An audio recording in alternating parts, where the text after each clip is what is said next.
So this vent here in the this is the back of the lower dash, and these are those vents you'd see next to the HVAC controls and the radio.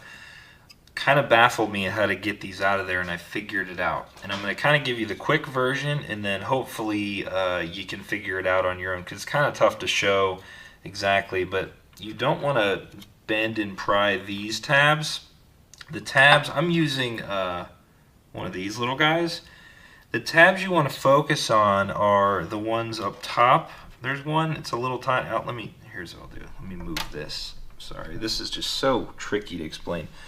There's a little tab up top that holds it in, right up there, and you can actually you can see we'll say the break in it right there. Like, you can pry up on it by that. I know this isn't coming out exactly how I'm wanting to. And same with the bottom one. There's that little notch right there that's sticking up that little tab right there.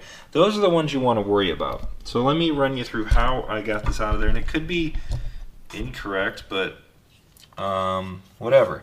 So they're in like this, if we're looking at this correctly. Like the show part with the little knob here that goes up and down, that's like that. So what I had to do to get this out, first move is I took the top tab that I just showed and I kind of pried up on it, because that tab kind of prevents it from spinning all the way. Like, that's the limiter basically when you're on the outside driving the car.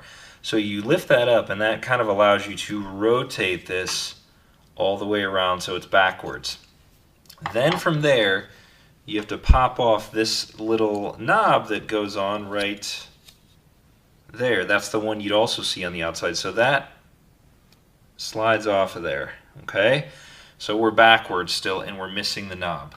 Next step is you have to go to the lower little tab and pry that down. So it allows basically a mechanism, like this kind of moves up and down just a little bit. So you want to push up on it just a little bit, the black part here in my hand, and then you can go and pop that bottom out. Now I'm doing it a big motion, exaggerated, so it'll basically be out just enough, and then you can work it out. So just to show you here, okay, so here's the bottom that I was meaning. You can see it's kind of like not a fully enclosed circle, so you have like room to snap it out of there. And the same thing with the top. That's the same way. So I mean, if you really like, you could do either one. You could lift up on the top and pop it that way, or the bottom like that. So reverse installation. You put it in there backwards, you catch the knob, and then you take it and spin it back so it's facing the front. And that's it. And I got both of them out without breaking. These are tough to find. I'm sure if you have a drawer of them, you'll see, but people are asking like 14, 20 bucks a piece on eBay, which I almost bought them just so I didn't have to pull these out of there.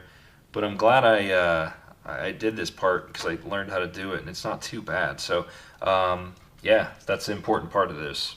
So as you can see on my wiring and stuff, I wanted to show kind of a close-up and well-lit here, the final product from Sean at the Details.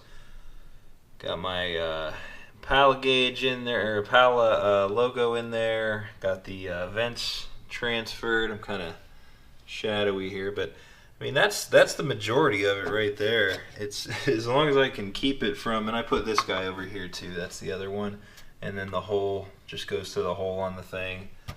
Hood release, and then the headlight switches are up there. Yeah, so it's all done and ready to go in. Now I just got to finish tweaking the radio and all that, but that was kind of a major hang up there, those vents, for sure, but glad I know how to get them out of there. So if you have questions, let me know, but just be careful. You don't want to force it or break them or anything. Without really showing you the exact hands-on how I did this, in the upper right-hand corner there, basically like there, you can see my almost done job here. That's the corner that hits we'll say the upper passenger side corner of the doubled-in unit. That's some duct work up in there, some plastic, and I mean, a lot of dudes will cut it out, and then the other move is you can use the heat gun, which I have sitting right there, and basically you just kind of warm it up and sort of massage the dash up in there how you want it. And I haven't fully confirmed if this is going to be enough or what, but I don't have a crazy deep unit, so I don't think I needed to cut out that whole corner there or anything. But yeah, that's kind of what I'm doing here to get this final setup going. The radio's sitting right there kind of on its side, all mocked up, and you know, there's some fiddling that has to go into this, which I'll kind of get into a little bit here, but this is where I'm at with the final fitment phase here. All my wiring is ready. Yeah, just gotta do the hookup and then see if it all fits. So I'm just kind of trying to make sure it'll fit for sure.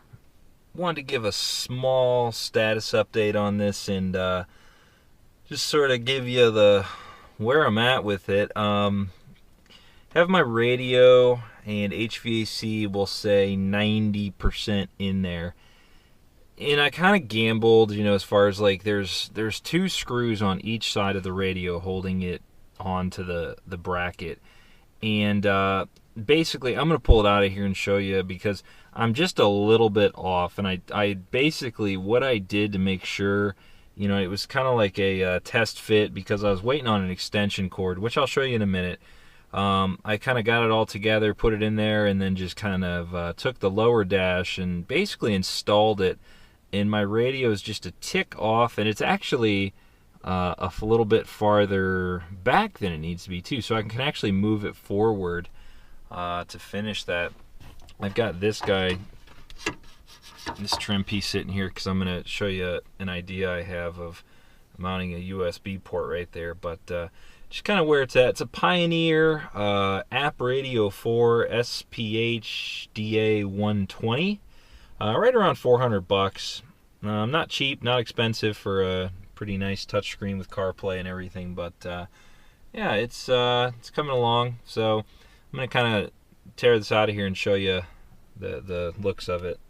Like I was saying, I took this out because I need to adjust basically the alignment of the whole unit here, and I took some pictures with the dash sort of mocked in place so I knew kind of which way to guesstimate and which way it'll go.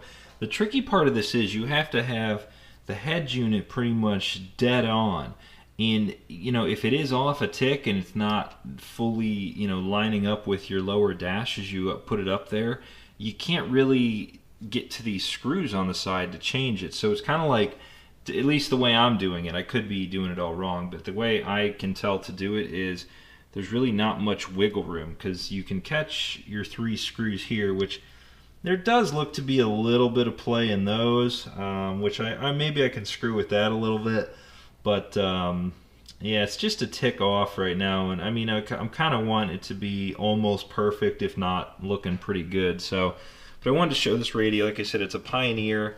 You have to be careful with this because if you set this down, you're kind of resting on all this HVAC stuff, which, you know, it's 1996 stuff. We don't want to break it. So I'm going to set it on its side here. Just kind of give you the back view. It's a decent radio. A couple USB ports, HDMI input, you know, RCA outputs, the whole deal for subs if you want. Has CarPlay, an external GPS antenna. Pretty legit. Not a bad little unit, but you know, and I kind of gambled and decided I am not going to be running a CD or a DVD or anything, so it has no disc slot. And it does have that nice touchscreen, I forget what it's called, but it's the one where you touch it and it's not pressure based or something capacitive, or I don't know. But it's got that going on, so yeah, I'm just going to fiddle here with it and see what's what, and then work on adjustment. This particular radio doesn't have any front-mounted USB ports, HDMI ports, so you kind of have to either snake them somewhere. They do give you, excuse me, an extension cord for one of the USBs, which that's nice, but and you also get this guy, you know, headphone jack extension. But if you want access to everything, like there might be a day when I have my daughter in here and, you know, we want to hook a Blu-ray player into it for a long trip, or, you know, something like that, or I don't know, whatever. You can't get access to that those ports on the back unless you tear it all apart again. So I got this guy from Amazon. Basically, it's a you plug these into the back, and then you have a little unit here. You take with this big nut and you screw it in somewhere. And my initial thoughts were, I'm just going to run this to the glove box and be done with it. Then I kind of started looking around the dash, and I'm not fully convinced this is the best spot, but it is a spot that like won't ruin anything if I drill a hole in it, because you have to drill a 1-inch hole to fit that guy. My shroud around my gauges. I bought a spare one of these because what I want to do is drill a hole in here for like an interceptor gauge from Aeroforce, just to monitor different things, or some other gauge, because you know the Impala 96 cluster is pretty limited.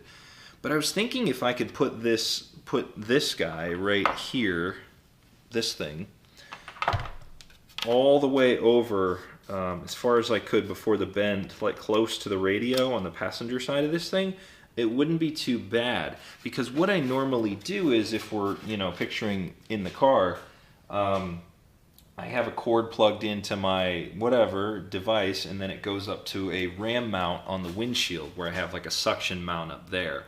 And you know, I get this is borderline close to my knee or my foot, but at the same time, it's going to give a seamless looking just USB port right there, instead of having to run it out the glove box and close the door on the cord or anything like that. So I'm thinking that's what I'm going to do. I'm like 99% sure I'm going to drill a big hole in this thing and see what happens. So that's pretty much it. Now I just got to fiddle with this, and I'll show you here in a little bit, like real quick after I finish this, what it looks like. So final fitment here.